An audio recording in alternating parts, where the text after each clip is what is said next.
Kecamatan Takari memiliki satu kelurahan dan 9 desa, di mana pelayanan pemerintah daerah kepada masyarakat di Kecamatan Takari terbilang belum maksimal. Itu diukur dari salah satu sisi, yaitu pada kesehatan, karena sejauh ini banyak masyarakat, hampir seluruh masyarakat yang ada di Kecamatan Takari belum tahu apa itu jam persal.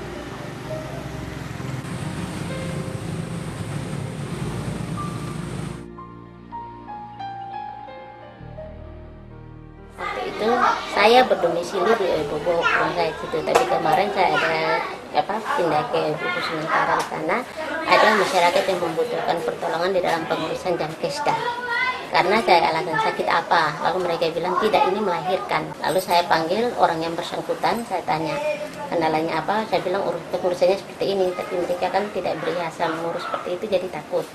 Akhirnya saya turun langsung ke Dispindik dulu, saya tanya persyaratannya apa-apa. Tapi karena mereka tidak punya kakak, terpaksa saya urus. Dalam waktu hari itu juga kakaknya saya keluarkan. Lalu saya ke dinas kesehatan untuk mengurus Jamkesda. Tapi setelah di sana mereka tanya, lalu orangnya ada sakit atau tidak? Saya bilang orangnya sekarang sudah di rumah sakit. Mereka tanya sakit apa? Saya bilang melahirkan. Lalu mereka bilang, oh iya, kalau melahirkan itu ada jam persal, bukan Jamkesda. Lalu saya tanya pengurusan Jamkesdanya, jam persalnya seperti apa? Mereka bilang kembali saja ke rumah sakit. Di sana ada persyaratan tentang jam persal. Lalu saya suruh si adik yang melahirkan punya adik yang datang ke saya suruh dia urus langsung di rumah sakit, katanya begitu.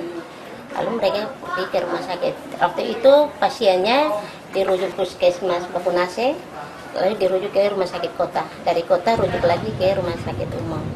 Nah, sampai di sana ternyata pengurusan saya suruh mereka kembali. Saya bilang pengurusannya seperti ini, bahwa persyaratannya seperti ini. Setahu saya, yang saya bilang, karena saya juga memang waktu itu tidak tahu tentang jam persal.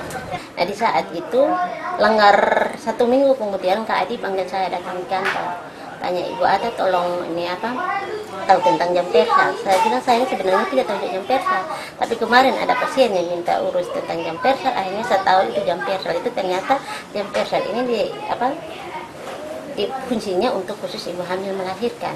Saya bilang gitu. Lalu Pak ditanya, apa mengalami kendala? Saya bilang sepertinya kendala, saya bilang, karena saya tidak tahu itu kendala. Sebenarnya kendala karena pengurusannya belit-belit, tapi saya tidak tahu tentang jam persal ini persyaratannya apa, katanya Pak Adi.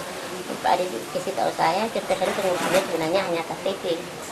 Ternyata mereka minta seperti itu. Jadi Kak Adi langsung minta bahwa dari Prakarsa ada minta untuk Ibu Ata tolong cek tentang ibu hamil melahirkan. Langsung itu sore juga Kak Adi minta saya siang sini, sore saya langsung turun ke lapangan, saya cek ibu hamil melahirkan, lalu saya memberikan informasi karena dari Prakasa minta data ibu hamil melahirkan, lalu saya data.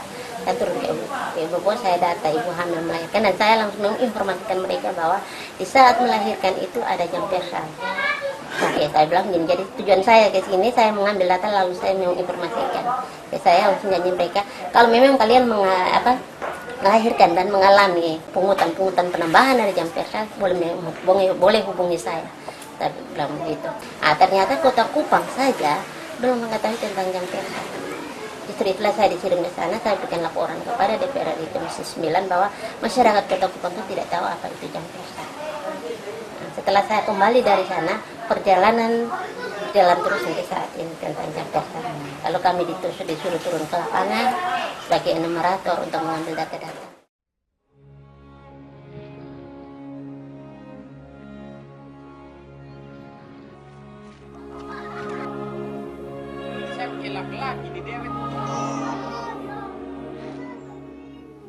Ada juga berbagai pustu yang saat ini sudah ada, alkesnya ada, tapi kendalanya nakesnya tidak ada. Saat ini pelayanannya kurang bagus kepada pasien, dalam hal ini ibu hamil atau ibu-ibu melahirkan. Itu dikarenakan dana klaim jam persalnya itu sejak tahun 2011 itu sampai saat ini mereka belum terima.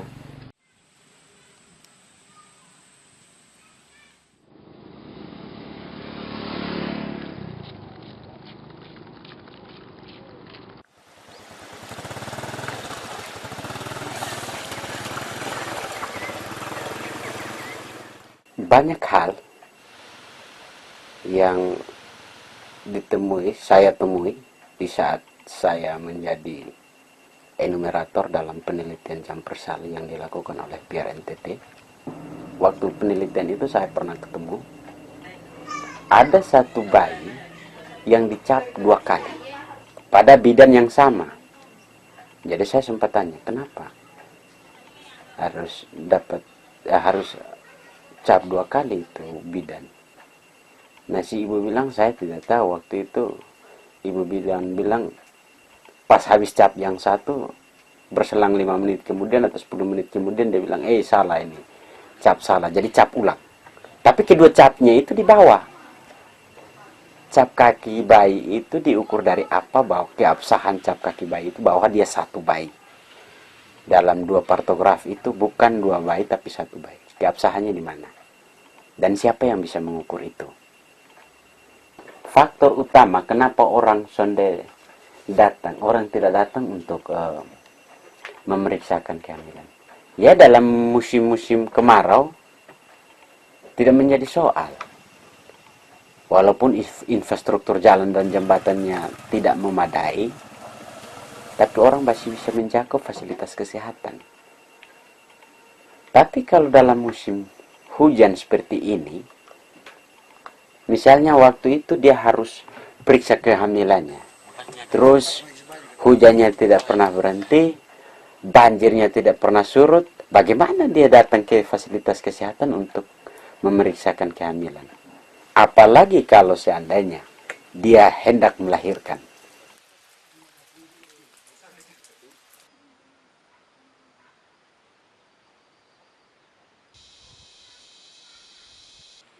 Saya ada di sini juga, Mas. Berapa orang, Bu? Soalnya terlalu banyak, kok tanya artinya maksudnya datang berapa orang supaya tahu informasi. Tapi banyak, kotong masyarakat di Kabupaten Kupang itu banyak yang belum tahu apa itu jam persal. Itu sudah betul. Di sini ada juga yang melahirkannya di rumah, toh? Kebanyakan melahirkan di rumah. Karena gini, jangkauan dari sini ke puskesmas, kalau musim hujan begini rata-rata harus. Karena agak susah. Jangkauan ini. Karena banjir, jalan sudah begitu. Sehingga ya kebanyakan. Kalau musim panas, oke. Tapi di fasilitas kesehatan di Pustus ini bisa menolong. Bisa menolong karena ini contoh macam kayak kemarin bulan Januari Jadi ini sebenarnya kita butuh tidak lebih banyak untuk itu, tapi kita butuh perhatian khusus lah, perhatian penting yang selayaknya lah, supaya kita mendapat pelayanan yang tidak, walaupun hanya ini, tapi kita tidak terlalu terbeban. Pembantu ini dari Yang baru-baru, Ramli dari Nelmina nih. Kepala sekolah iya, Pasar iya. Papua. Berarti dong itu bukan perawat. Bukan. Itu Tapi dorang dong diperbolehkan untuk bisa melakukan hal teknis medis, misalnya suntik, imunisasi. kalau Ramli saya belum pernah lihat. Ya, Memang selama ini dia bantu-bantu, artinya obat dia bagi. tapi untuk Sesuai resep dari bidan. Tapi untuk mau suntik saya belum pernah lihat.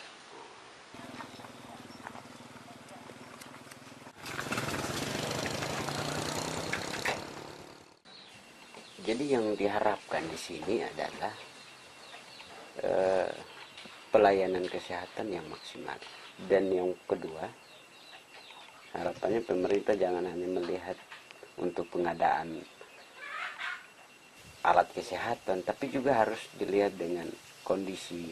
Kalau percuma kalau seandainya alat kesehatannya memadai sedangkan tenaga kesehatannya tidak memadai, itu sama saja bohong. Aspirasi yang datang itu kan kita sedia dan kami tetap terima. Nah Mama, selama ini Mama pernah ikut posyandu berapa kali? Setiap bulan. Ini anak buah lahir kapan? 1 Mei 1 Mei tahun 2012. Kalau ini Kalau seandainya itu kader saja yang pemerintah melihat hal itu, maka posyandu tetap dengan sendirinya masyarakat semakin sadar dan masyarakat akan lebih percaya bahwa inilah tempatnya yang harus kita datangi.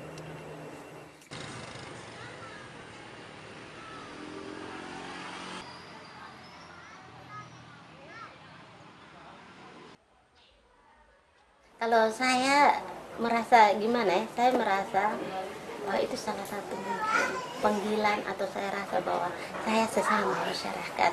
Mungkin saya yang mengetahui terlebih dahulu tentang persoalan ini, saya harus bisa membagi kepada orang-orang lain.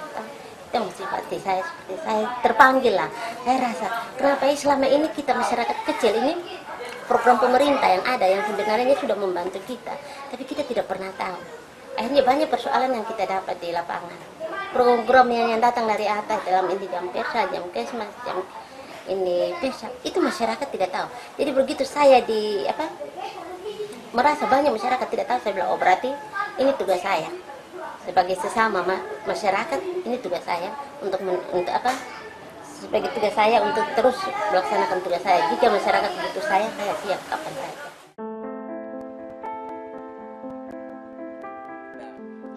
tapi sebenarnya Mama